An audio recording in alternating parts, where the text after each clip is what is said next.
Welcome back. In this lecture I shall discuss selection of air conditioning systems, and the specific objectives of this particular lecture are to discuss criteria to be used for selection of air conditioning systems, to classify air conditioning systems based on the fluid media used, to discuss characteristics of all air systems, all water systems, air water systems, and unitary refrigerant based systems.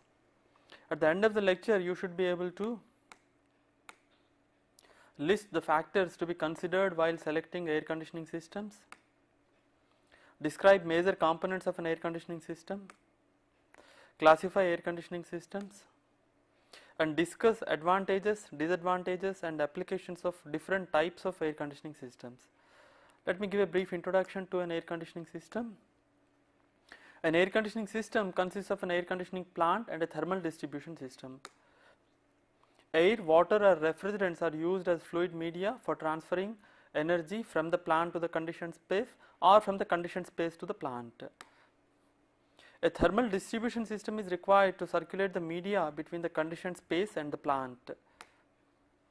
Another important function of the thermal distribution system is to introduce the required amount of fresh air for ventilation. Let me show a schematic of a typical air conditioning system. What we have here is a schematic of a summer air conditioning system. So, you have the conditioned space here and the air conditioning plant, and there is a thermal distribution system, this blue pipeline with a pump or a fan. And in summer, as we know, the conditioned space is maintained at low temperature and humidity compared to the surroundings. So, there is a continuous transfer of sensible and latent heat loads to the building, which need to be extracted by the air conditioning system. Okay. So, the fluid flowing through the thermal distribution system extract this sensible and latent heat loads from the building, okay, and it transmits this heat load to the air conditioning plant. In the air conditioning plant, the system consumes some amount of work input and ultimately rejects the heat to the surroundings. Okay, so this is the typical air conditioning system with the basic components. And as I said, in a thermal distribution system, if you are using air as a fluid media, it is possible to introduce outdoor air for ventilation. For example, you can introduce outdoor air, okay, here itself, and you can treat the outdoor air and you can supply the outdoor air along with the recirculated air to the conditioned space, so that the ventilation requirements of the conditioned space are taken care of. Selection of air conditioning systems is based on the following criteria. First one is capacity, performance and spatial requirements. Second is initial and running costs. Next, required system reliability and flexibility. Then maintainability of the system, then architectural constraints, etc. Normally the relative importance of the above factors varies from building owner to owner and may vary from project to project. For example, some building owners may give more importance to initial cost and some building owners may give more importance to the running cost. Okay, so it varies from building owner to owner, and it also varies from project to project. Okay. Now, let us look at classification of air conditioning systems. Based on the fluid media used in the thermal distribution system, air conditioning systems can be classified as all air systems, all water systems, air water systems and unitary refrigerant based systems. So, let us look at these systems one by one. First, let us look at all air systems. As the name implies, in all air systems, processed air is the medium used in the thermal distribution system. Okay, so the air is processed in the air conditioning plant and it is used as the fluid which flows through the thermal distribution system. And a blower or fan transports the air through the thermal distribution system. The processed air, when supplied to the conditioned space, takes care of the sensible and latent cooling loads and provides the required amount of fresh air for ventilation. And no additional processing of air is required in the conditioned space. So, these are typical characteristics of all air systems. All air systems can be further divided into single duct systems and dual duct systems, and single duct systems can be again classified into constant volume single zone systems, constant volume multiple zone systems variable air volume systems, and the dual duct systems are classified as constant volume systems and variable air volume systems. So first let us look at single duct, constant volume, single zone systems. As the name implies, here we have a single duct. So through the duct either cold or hot air flows through the supply duct, but both do not flow at the same time. That means you do not have simultaneous flow of cold or hot air, either cold air flows or hot air flows at a given time. And the volumetric flow rate of supply air is always maintained constant. That is why you call this as constant volume systems. Okay, the volumetric flow rate is kept constant. And the single zone may consist of a single room or one floor of a building consisting of several rooms. Here the term zone refers to the space which is controlled by a single thermostat. Okay, and this could be a single room or it could be a large floor of a building consisting of several rooms. And cooling and heating capacity in these systems is varied by varying the temperature and humidity ratio of the supply air, by coil control or by phase and bypass control. So let me explain this system briefly. So this picture here shows a typical constant volume single zone system. So here we have a conditioned space, or we call this as your zone. Okay, let us say zone 1, and we have the supply duct and the return duct. So at this point some amount of recirculated air and some amount of outdoor air for ventilation purposes are mixed, and that mixed air flows through a cooling coil, a heating coil, and the supply air fan and a humidifier. Then this processed air finally is supplied to the conditioned space, and since it is a constant volume system, the volumetric flow rate of supply air to the conditioned space is kept constant. Okay. So since the load on the building may vary with time, we have to vary the cooling capacity. Okay. So this cooling capacity is varied by varying the temperature and humidity ratio of the supply air. Okay, volume is kept constant, so either temperature or humidity ratio or both are varied. How these are varied? The conditioned space conditions are sensed by a thermostat T and a humidistat H. The thermostat T is connected to a heating coil and or a cooling coil. Okay, for example, if the temperature inside the conditioned space is less than required, then the amount of cooling has to be reduced. So what is done is the signal is sent to the cooling coil. Okay, since the volumetric flow rate is kept constant, the capacity of the cooling coil is reduced to such an extent that the supply air temperature increases. Okay, so that is how the capacity control is carried out. Now depending upon the required controls required in the season, for example in winter we may not have a cooling coil, we may simply have a heating coil and a humidifier, whereas in summer it may not be necessary to have a heating coil and the humidifier. Okay, simply a cooling and dehumidification coil may just serve the purpose, but sometimes if higher precision is required in controlling the conditioned space conditions, then all the equipment, that means cooling coil, heating coil and humidifier may be required. Okay, both in summer as well as in winter the supply air fan will be running and the return air fan will also be running. Okay, and here you can see the damper arrangements. We have the exhaust damper, and this is the recirculated air damper, and this is the outdoor air damper. So the damper positions can be controlled by a subsystem. By controlling the position of the dampers, you can control the amount of the outdoor air, thereby you can control the ventilation provided to the conditioned space. Okay, so this is a typical constant volume single zone system. As I said, you call this a single zone system because the conditioned space is monitored by a single thermostat. Okay, and this conditioned space could be a single room or it can consist of several rooms. Okay. And as I said, the cooling capacity can be varied by varying the cooling capacity of the coil. Okay, you have the coil here. For example, in summer you can vary the cooling capacity of the coil. There are two controls for varying the cooling capacity.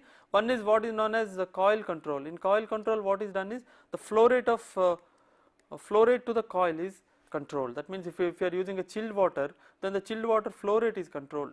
Okay. In the other control, what is known as phase and bypass control, this air, some amount of air is bypassed.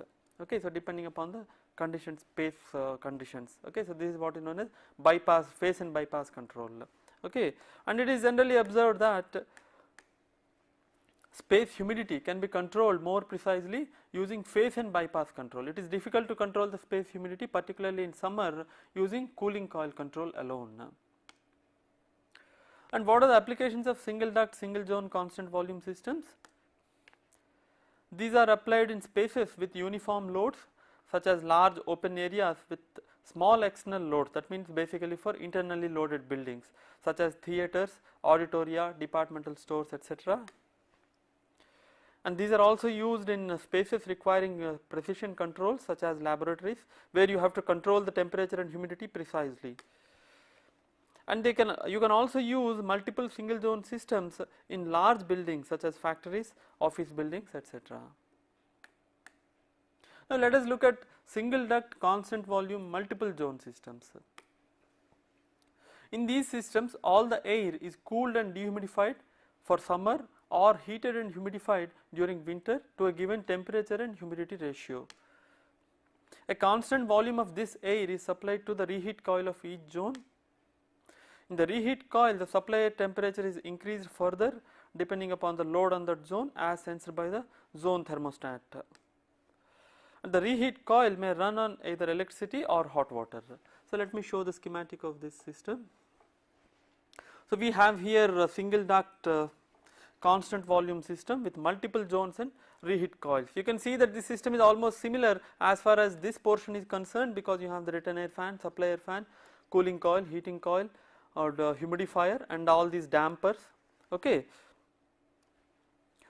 Only difference is that this system now caters to several zones. Okay, several zones with different requirements. For example, zone 1, zone 2, zone 3, like that. Okay. So to each zone, what is done is the flow rate is kept constant to each zone. For example, zone 1, the flow rate is V1, zone 2 flow rate is V2, zone 3 flow rate is V3, like that. Okay, the volumetric flow rate of supply air is kept constant to each zone. So depending upon the load of each zone, the supply air temperature at this point is varied by varying the capacity of this reheat coil. Okay, reheat coil. In the reheat coil, what is done is either hot water, okay, hot water or steam or an electrical heater are used for reheating the air. Okay, and the capacity of the reheat coil is controlled by the zone thermostat here. For example, if you want to reduce the capacity for a particular zone, then you have to increase the reheat so that the temperature at this point will be higher. Okay, so the air is reheated to a larger, higher temperature so that it can take the reduced load of that particular zone. Okay, so this is a typical single duct constant volume system with multiple zones and reheat coils.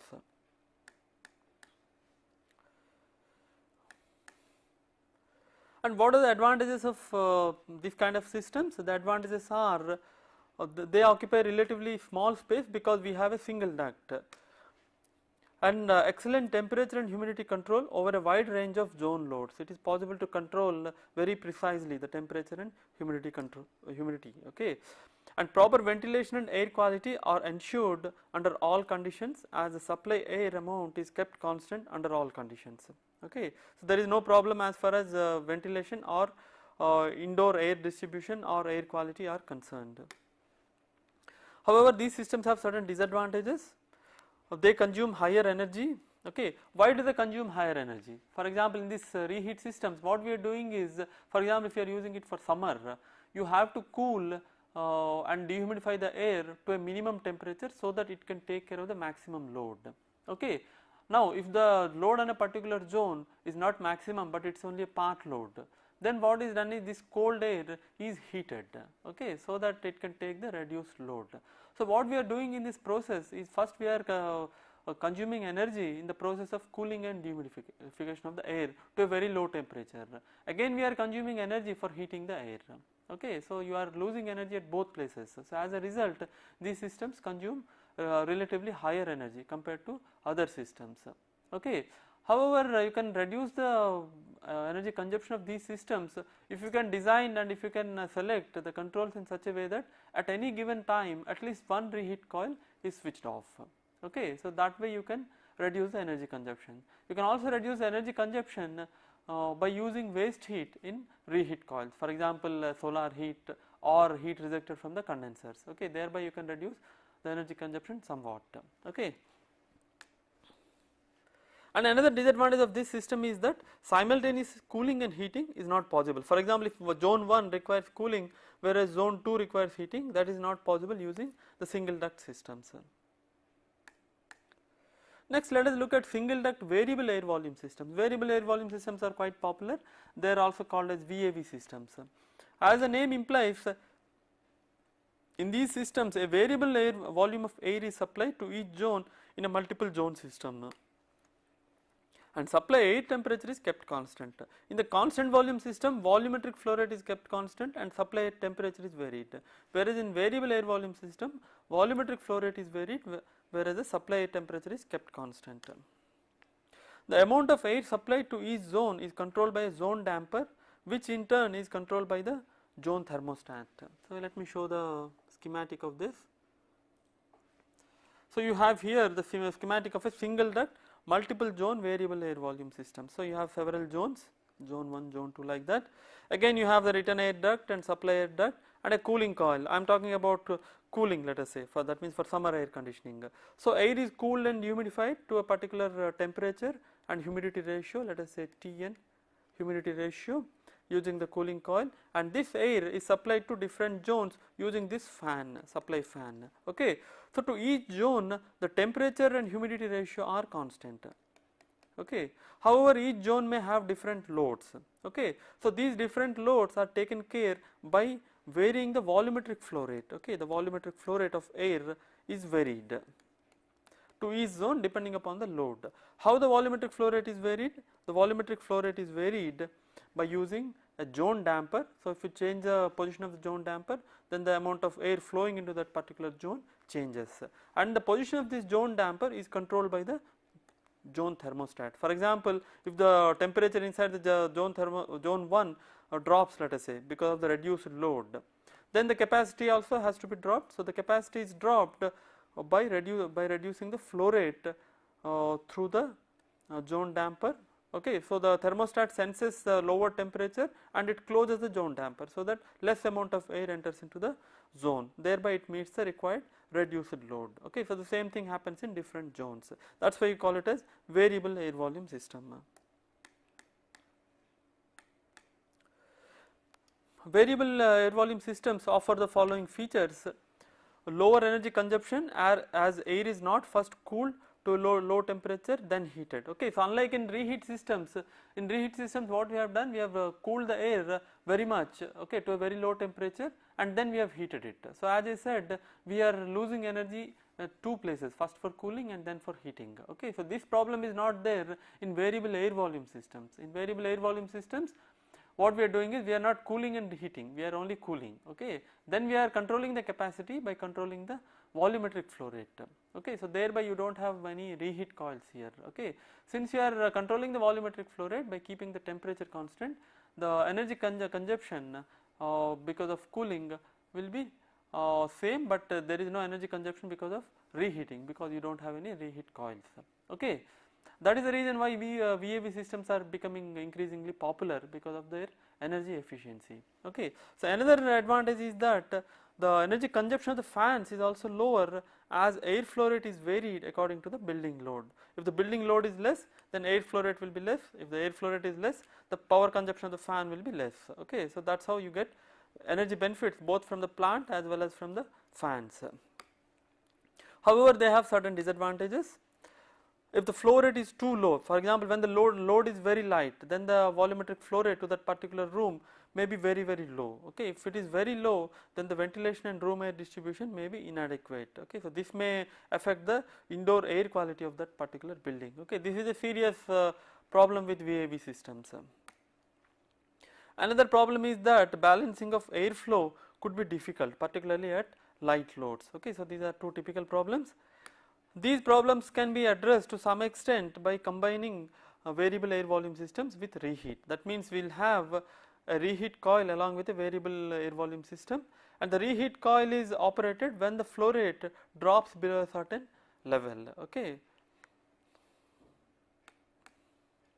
Next, let us look at dual duct constant volume systems. So far we have been discussing single duct system, now let us look at dual duct system.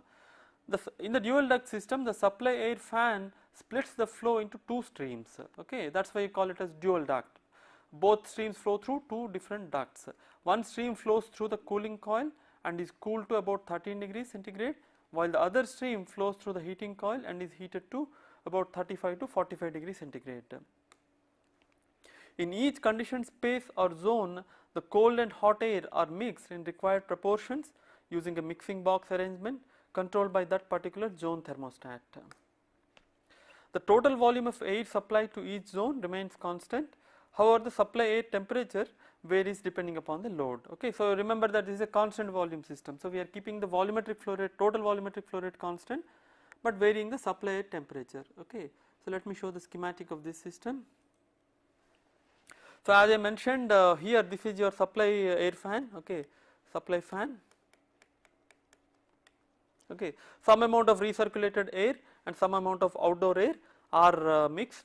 Okay, and the supply air fan then splits this flow into two streams. Okay, and these two streams flow through two ducts. That's why I call it as dual duct. This is one duct, this is another duct. Okay, in duct 1 you have a cooling and humidification coil. That means air flowing through duct 1 is cooled and dehumidified. Okay, to about 13 degrees centigrade. Whereas in the duct 2 you have a heating coil. HC stands for heating coil. Okay, so the air flowing through duct 2 is heated to about 35 to 45 degrees centigrade. Okay, so in one duct you have a hot air at about 45 degrees centigrade. In another duct you have cold air at about 13 degrees centigrade, and these hot and cold air are mixed before each zone. For example, zone 1.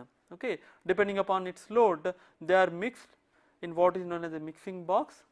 Okay, and a constant volumetric flow rate of this mixed air is supplied to this zone. Okay, similarly for zone 2, zone 3, etc. Right.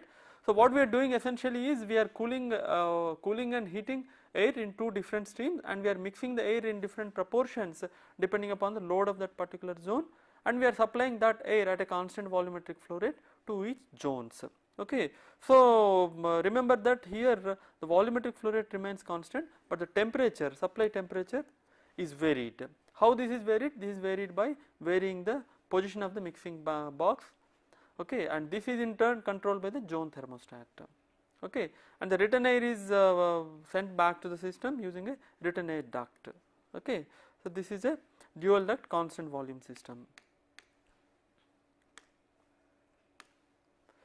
Then we also can have a dual duct variable air volume system. So as the name implies, here the temperature is kept constant but the volume is varied. Okay, how the volume is varied? These systems are similar to dual duct constant volume systems, with the only difference that instead of maintaining constant flow rates to each zone, the mixing boxes reduce the air flow rate as the load on the zone drops. Okay, so this is the difference between dual duct variable air volume and dual duct constant volume systems.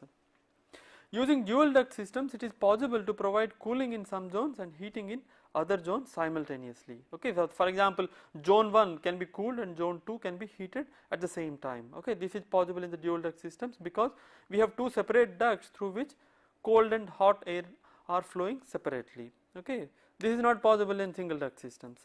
However, these systems occupy more space obviously because you have two ducts. Okay, one for hot air and one for cold air. Okay, so the space requirement is higher. Now let us look at outdoor air control in all air systems. Okay, this refers to both single duct as well as dual duct systems. In all air systems, a subsystem controls the amount of outdoor air by controlling the position of exhaust, recirculated and outdoor air dampers.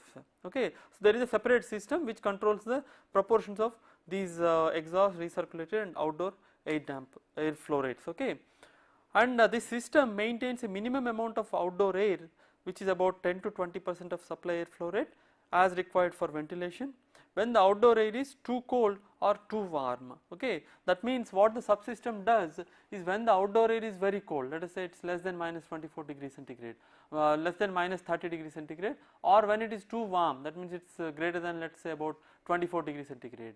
Okay, then it supplies a minimum amount of outdoor air to the conditioned space. This minimum amount will be about 10 to 20% depending upon the application, and this minimum amount is required for ventilation. Okay. So, this is maintained as long as the temperature of the outdoor air is too cold or too warm. Okay. However, what happens is the amount of outdoor air can be increased progressively as the outdoor air or temperature increases from minus 30 degrees centigrade to about 13 degrees centigrade. Okay. And what you can do is you can maintain 100% outdoor air when the outdoor air temperature is between 13 degrees to about 24 degrees centigrade. Okay. So, this leads to great energy consumption. Okay. So, what it means is that, as I said, when the temperature is less than minus 30 or when the temperature is greater than plus 24, you have to provide a minimum amount of outdoor air. Okay. However, when the temperature is between minus 30 to plus 13, okay, then you can progressively increase the amount of outdoor air. Okay. And when the outdoor air temperature is between 13 degrees and 24 degrees centigrade, then you can supply all outdoor air for conditioning the space. Okay. That means you do not have to run the cooling system or heating system when the temperature is between 13 to 24 degrees centigrade. All that you have to do is you have to run the supply air fan. Okay. Thereby the energy consumption of the cooling and heating plant is completely eliminated. Okay. So, this gives rise to large savings in energy. Okay. Of course, this is possible only when the outdoor temperatures are within these ranges. Okay. Now, let us look at advantages of all air systems. All air systems offer a potential for energy conservation by utilizing the outdoor air effectively, as I have mentioned just now. And temperature and relative humidity can be maintained very precisely. That means temperature can be maintained within plus or minus 0.15 degrees centigrade, and relative humidity can be maintained within plus or minus 0.5%. Okay, very close control. And with dual ducts, simultaneous cooling and heating is possible. And all air systems ensures good room air distribution and ventilation under all conditions of load. Okay, so the indoor air quality will be good when we are using all air systems. And noise in the conditioned space can be minimized by locating the plant away from the conditioned space. The plant includes the supply air and return air fans. So, thereby the noise generated by all these equipment need not be transmitted to the conditioned space. So, you can maintain low noise in the conditioned space. And another very important advantage is that these systems require very little or no maintenance inside the conditioned space. Okay, this is in comparison to all water systems. However, all air systems also have certain disadvantages. They generally occupy more building space compared to all water systems. As a result, retrofitting may not be possible always. And what are the applications of all air systems? They are applied for both comfort as well as industrial air conditioning, and they are used in buildings that require individual control of multiple zones such as office buildings, classrooms, laboratories, hospitals, hotels, ships, etc. And they are also used in applications that require close control of conditioned space such as clean rooms, computer rooms, operation theatres, etc. Now, let us look at all water systems. In all water systems, cold or hot water is a fluid used in the thermal distribution system. Depending upon the number of pipes used, the all water systems can be classified into a 2-pipe system or a 4-pipe system. A 2-pipe system is used for either cooling only or heating only application, but cannot be used for simultaneous cooling and heating. And in all water systems, a pressure relief valve PRV is installed in the water line for maintaining balanced flow rate. Okay, so let me show a typical 2-pipe system. So this is a 2-pipe all water system. It consists of a heating or cooling coil where water is either heated or cooled depending upon the requirement and depending upon the season. Then it consists of a supply water line and a return water line. Okay. So through the supply water line, either hot water or cold water flows depending upon the requirement, and a pump is used for circulating the water. Okay. So water is cooled or heated to a particular temperature. Okay. And this water at this particular temperature is supplied to room units kept inside different zones. Okay. These are the zone or room units. Okay. So the hot or cold water flows through these room units, and as it flows through, it exchanges energy with the conditioned air in the space. Okay. So there is heat transfer between the unit and the conditioned air as the water flows through the room unit. Okay. And the capacity of each zone is controlled by controlling the flow rate of the hot or cold water. Okay. So you have flow control valves here. Using the flow control valves, you can control the flow rate to the conditioned space, thereby you can control the required capacity. Okay. And the flow control valves are controlled by the zone thermostats. Okay. You can see that there are zone thermostats which are connected to the flow control valves. If the load is less, then the flow control valve is closed and less amount of water is supplied to the room unit. Okay. And as I said, a PRV, a pressure relief valve is required for balancing the flow rate, right.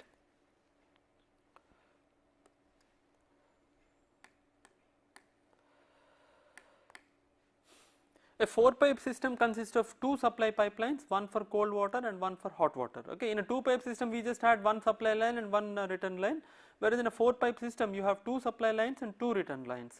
Okay. 2 supply lines are for one for cold water and one for hot water, and the 2 return water pipelines carry water to heating coil and cooling coil. Okay. That is why we call it as 4-pipe system. The cold and hot water are mixed in required proportion depending upon the zone load in a 4-pipe system, and the mixed water is supplied to the conditioned space. The return water is split into 2 streams. One stream flows to the heating coil while the other flows to the cooling coil. Now heat transfer between the cold and hot water and the conditioned space takes place either by convection, conduction or radiation or a combination of these. The cold or hot water may flow through bare pipes located in the conditioned space, or one of the following equipment can be used for transferring heat. Okay. That means the room units can be either a fan coil unit, a convector or a radiator. Fan coil units for domestic applications are available in the airflow range of 100 to 600 liter per second with multi-speed high efficiency fans. A fan coil unit may also consist of heating coil in addition to the cooling coil. So let me show the schematic of a typical fan coil unit. Okay, this fan coil unit consists of only a cooling coil. Okay, that means it's used only for cooling purposes. So you can see that you have a housing here. Okay, this is a housing which consists of an air filter, okay, and a fan and a condensate water drain line and drain tray. Okay, this is a tray. Then you have the cooling coil here. Okay, so this is your fin tube cooling coil, and these are the connections for cold water. Okay, cold water enters for example through this one and leaves through this, or it enters through this and leaves through this. Okay, and the cool as the name implies, the cooling coil is typically a plate fin and tube type cooling coil. So the fan draws the warm air from the conditioned space. Okay, the warm air from the conditioned space flows into the fan coil unit. It is filtered as it flows through the air filter, and this filtered air flows over the cooling coil. As it flows over the cooling coil, it gets cooled and dehumidified, and the cold air is applied to the conditioned space where it takes care of the sensible and latent cooling loads. Okay, since there could be latent load, so there could be condensation of water. You have to provide a drain tray here, and you have to provide a drain line for draining out the condensate water. Okay, so this is a typical fan coil unit, and you can also have, in addition to a cooling coil, you can also have a heating coil. For example, you can have a heating coil here. Okay, this is a heating coil in addition to the cooling coil for a better control or for all year air conditioning. And this heating coil in a 2-pipe system will be an electrical heater, and in a 4-pipe system this is a hot water coil. Okay. Now the capacity of the fan coil unit is controlled either by controlling the water flow rate or the supply air flow rate, or both. The supply air flow rate can be controlled by controlling the fan speed. In a typical fan coil unit, separate arrangement must be made for ventilation. Unit ventilator is a fan coil unit with a provision for supplying treated outdoor air. As you have seen in a fan coil unit, there is no provision for supplying the outdoor air. So ventilation is not taken care of if you are using a fan coil unit alone. So there must be a separate provision for providing outdoor air. That means you can have a separate provision like now open the windows, or you can rely on infiltration, or you can have some openings in the walls through which outdoor air can enter into the conditioned space. Okay, so this arrangement must be made separate from the fan coil unit. However, there are certain units called as unit ventilators, which are a combination of a fan coil unit and a ducting system through which treated outdoor air can be allowed into the conditioned space. Okay, such a unit is called as unit ventilator. Okay, if you are using a unit ventilator, you do not have to make separate arrangement for ventilation. Now, a convector consists of a fin tube coil through which hot or cold fluid flows. Heat transfer between the coil and surrounding air takes place by natural convection only, hence no fans are used for moving air. Convectors are very widely used for heating applications, but they are very rarely used for cooling applications. Sometimes the convectors are used in cold storages, but they are not rarely used for air conditioning applications for cooling. Okay. In a radiator, as the name implies, the heat transfer between the coil and the surrounding air is primarily by radiation. Okay, the radiation heat transfer is the primary mode. However, there will also be heat transfer by natural convection. Okay, and radiators are mainly used for heating applications. However, nowadays radiant panels are also used for cooling applications also. Now, let us look at advantages of all water systems. All water systems occupies considerably less space because you do not have to have any air ducts, you simply have to handle water. Since water has very high density, the required volumetric flow rate for a given capacity will be very small. So, as you know, the size of the water pipelines will be very small compared to air ducts. Hence, the required space is very less. So, you can easily use them in retrofitting. That means you can apply the all water systems to existing buildings. This is a central system. However, these systems also offer individual room control. Okay, for example, in a particular room cooling is not required, he can simply switch off the fan of that particular fan coil unit. Okay, so it provides individual room control. At the same time, it is also provides the advantages of a central system. And simultaneous cooling and heating is possible with 4 pipe systems. Okay, with hot water flowing through 2 pipes and hot water flowing through cold water flowing through 2 other pipes. You can have cooling in one zone and heating in another zone. And since the temperature of hot water required for space heating is generally small, it is possible to use solar or waste heat for heating. So, these are the advantages. Now, what are the disadvantages of all water systems? These systems require higher maintenance, particularly in the conditioned space. Okay, because you have to have maintain the fan coil unit in the conditioned space, and you may also have to maintain the drain pipe, condensate draining and all that. Okay, so as a result, the required maintenance is higher. And draining of condensate water can be messy. Okay, for example, if the drain water line gets blocked, then the water will spill over into the conditioned space. Okay, so this has to be taken care of. Then it is difficult to ensure required ventilation under all conditions, because unlike in air water systems, in all water systems most of the time, if you are particularly if you are using a fan coil unit, you are relying on natural methods for ventilation. For example, if you are using open windows or some openings in the walls for providing outdoor air, then it is not certain. Okay, because it depends on the wind and stack effect. So, the amount of outdoor air provided will not remain constant always. Okay, so this is a disadvantage of all water systems. And control of space humidity during summer could be difficult. Okay, so you cannot get very precise control over space humidity, unlike all air systems. What are the applications of all water systems? All water systems using fan coil units are most suitable in buildings requiring individual room control, such as hotels, apartment buildings and office buildings, etc. Now, let us look at air water systems. Both air and water processed in a central plant are used for providing required conditions in the conditioned space. That is why you call it as air water system. That means that the thermal distribution system handles both air as well as water. Okay. The air supplied from the central plant is called as the primary air, while the water supplied from the plant is called as secondary water. The room terminal could be a fan coil unit, an induction unit or a radiation panel. Normally, a constant volume of primary air is supplied to each zone depending upon the ventilation requirement and load. So these are typical characteristics of air water systems. So let me show a typical schematic of an air water system. So as I have already mentioned, it consists of a secondary water line, okay, and it consists of a primary air duct. That means you have two thermal distribution systems, you can say, one for water, one for air. And this water and secondary water and primary air are processed in the central plants, one plant for secondary water, one plant for the primary air, okay. Then the processed primary air and secondary water are supplied to room units kept inside the conditioned space, okay. You can have, in principle, you can have several conditioned space, okay. That means it can be a multiple zone unit. So in the conditioned space, we have, as I said, a room unit.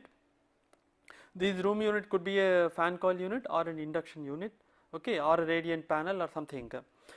And here you can see that in the room unit what happens is the primary air and the secondary air are mixed and they are cooled sensibly, okay. Then the mixed primary plus secondary air are supplied to the conditioned space for providing the required cooling and heating requirements, okay. So this is what is known as air water system.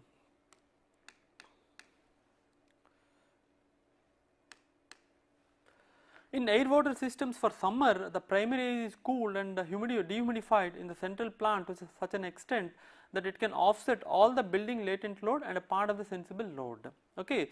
That means what is done in air water system is the primary air is cooled, okay, to such an extent that it can take care of all the latent load on the building, okay. So that means you have to really cool it to very low temperature, and you also have to dehumidify it. That means you have to supply cold and dry air in sufficient quantity, okay, to the conditioned space, so that it can take care of the latent load completely, the latent load on the building, and it can also take care of part of the sensible load, and it can also take care of the ventilation requirements, okay. So these are the three purposes of the primary air, okay.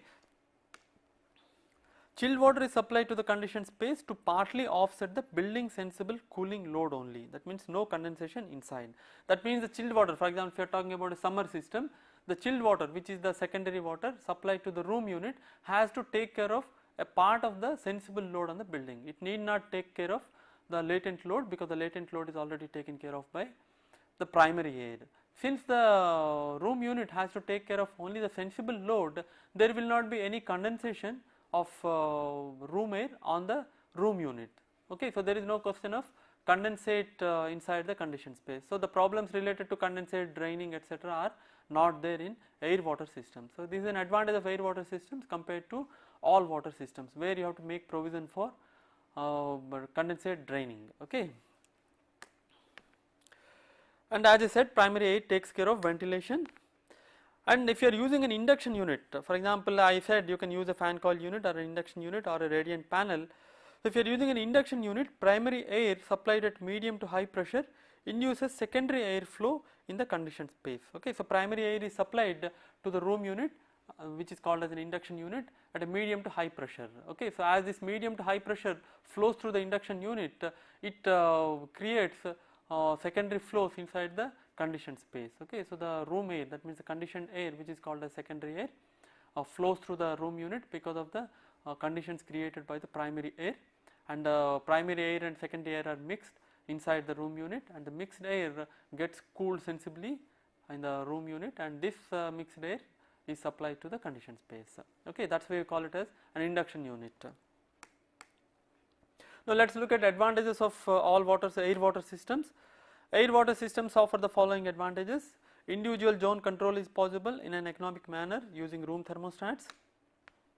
Space requirement is reduced as the amount of primary air supplied is less than that of all air systems, okay. So the ducts of primary air will be much smaller compared to an all air system. And positive ventilation is ensured because you are always supplying a constant volume of primary air to the conditioned space under all conditions. So ventilation is taken care of, unlike in all water systems. And the cooling coil in the conditioned space operates dry, so thereby the problems of drainage of condensate water and possibility of bacterial growth are eliminated, okay. So these are main advantages of air water systems. Now what are the disadvantages of air water systems? Operation and control are complicated because you have to control both the water as well as air. Since a constant amount of primary air is supplied to conditioned space always, and room control is only through the control of the room cooling or heating coils, shutting down the supply of primary air to unoccupied spaces is not possible. That means even if there is nobody in the conditioned space, still you have to supply a continuous amount of a constant amount of primary air. Okay, so this is actually a wastage, but you cannot help it in this kind of a system. If there is abnormally high latent load on the building, then condensation may take place on the cooling coil of secondary water. That means even though you have you assume that you have taken care of all the latent load by conditioning the primary air, if the outside conditions or the inside conditions are such that the latent load on the building is abnormally high, that means more than the design load, then some amount of condensation takes place in the room unit itself. Okay, so there will be condensation in the room unit, and if you have not provided any means for draining out the condensate water, then there will be problems in the conditioned space. So in air water systems also, even though you do not expect any condensation, still a provision is generally provided for taking out the condensate drain water. Okay, so these are the disadvantages of air water systems, and in general the initial cost of air water systems could be higher compared to all air or all water systems. And what are the applications of air water systems?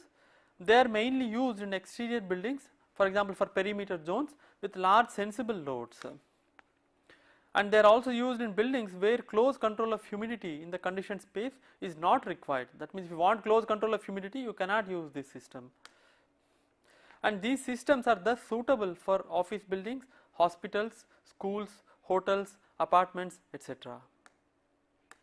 Now let us look at what is known as unitary refrigerant based systems. These systems are factory assembled and are available in the form of packaged units of varying capacity and type.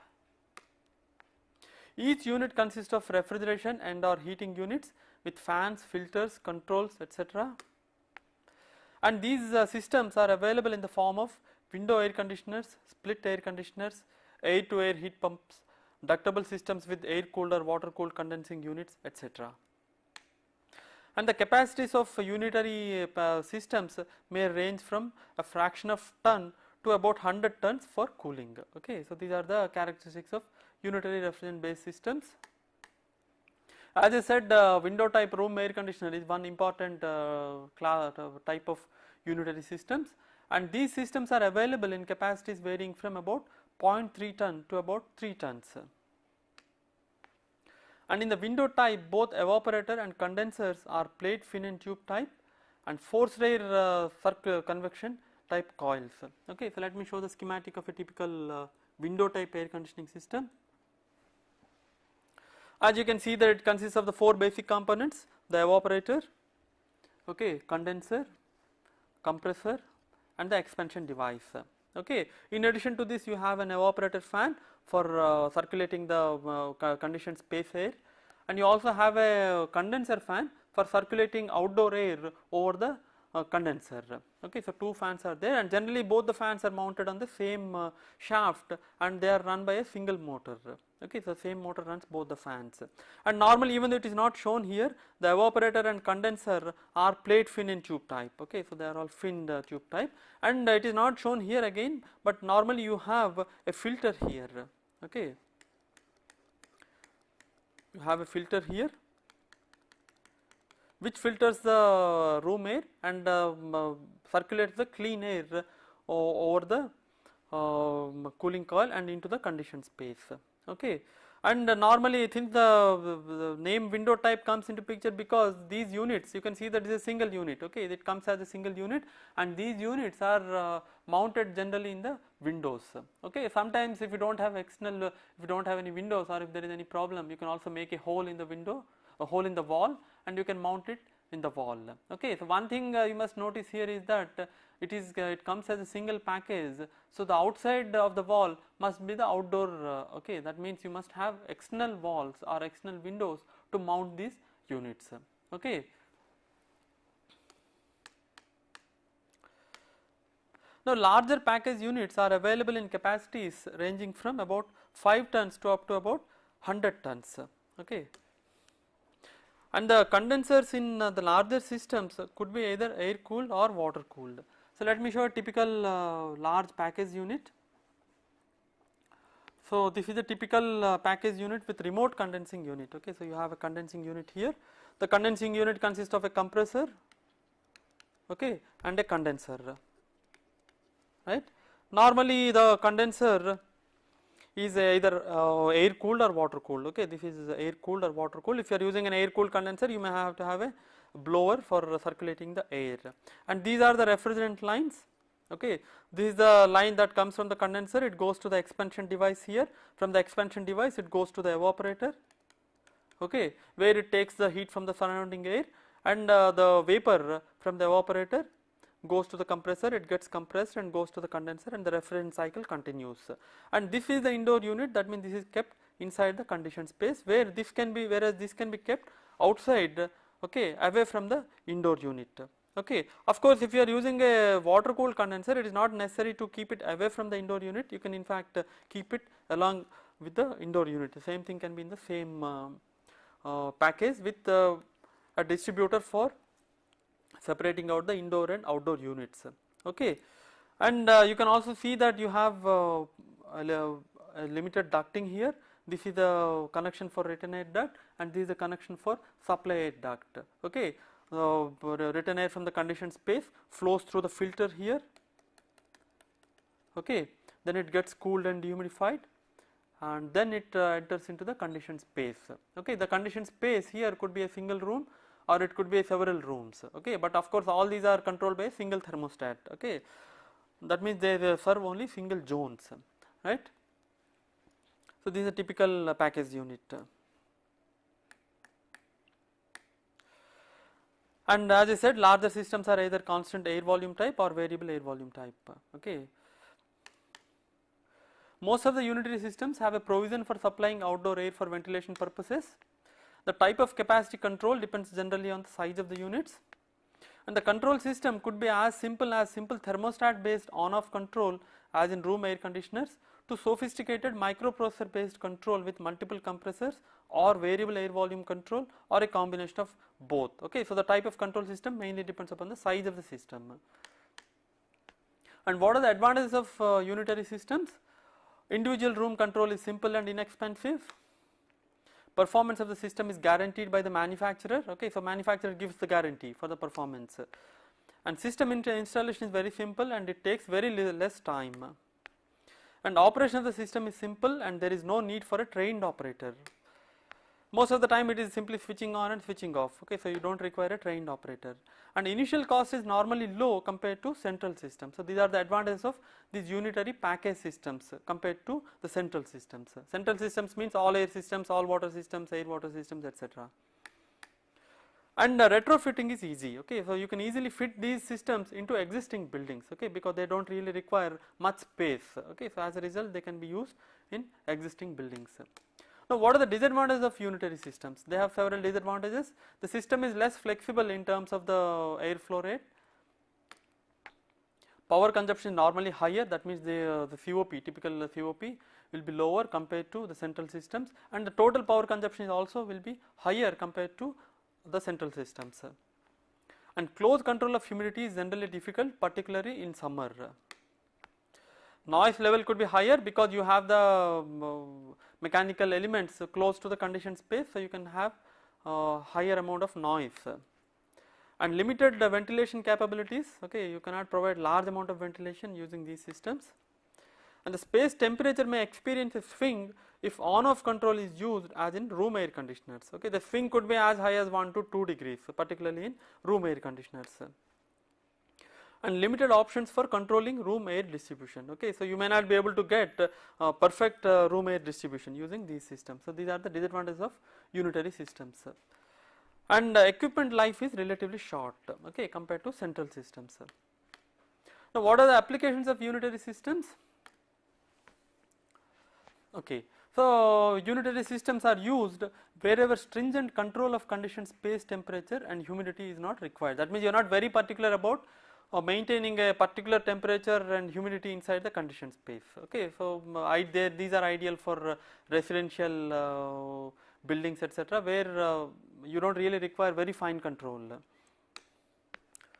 and these systems are used where the initial cost should be low. That means if you want a system with very low initial cost, then you should think of using unitary systems, and also where you want to install the system quickly, okay, that means the lead time is very small, then you can install unitary systems, and they can be used for air conditioning individual rooms, okay, to large office buildings, classrooms, hotels, shopping centers, nursing homes, etc. Okay, depending upon the size, you can, as I said, the available capacity varies from about 0.3 tons to about almost 100 tons. Okay, so these systems can cater to a wide range of applications, starting from very small rooms where about 0.3 ton may be sufficient to large office buildings, etc., where you may require as high as about 100 tons. Okay, so these systems can offer to all these categories. Okay, so normally you don't have unitary systems above 100 tons. Above 100 tons, you have to go for central systems. And these systems are especially suited for existing buildings with a limitation on available floor space for air conditioning systems. Okay, so at this moment, at this point, I stop this lecture. I will continue this with the next lecture. Thank you.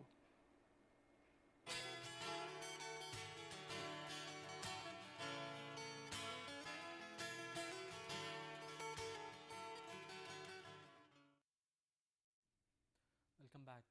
In this lecture, I shall discuss transmission and distribution of air. So, the specific objectives of this particular lecture are to present equations for estimating fan total pressure and fan power, to estimate friction loss in circular and rectangular ducts, to estimate dynamic losses through bends, branch takeoff and entry, sudden expansion and contraction, to discuss static regain factor, and finally to discuss requirements and general rules in duct design.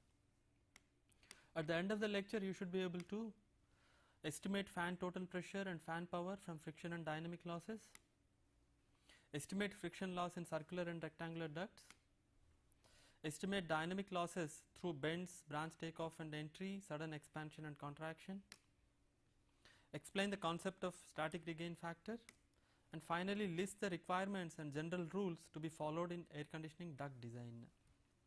So, let me give a brief introduction.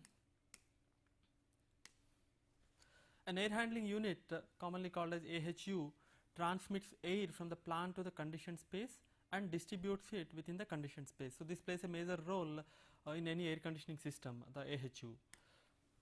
A typical AHU consists of supply and return ducts with cooling and or heating coils, humidifiers, filters, etc.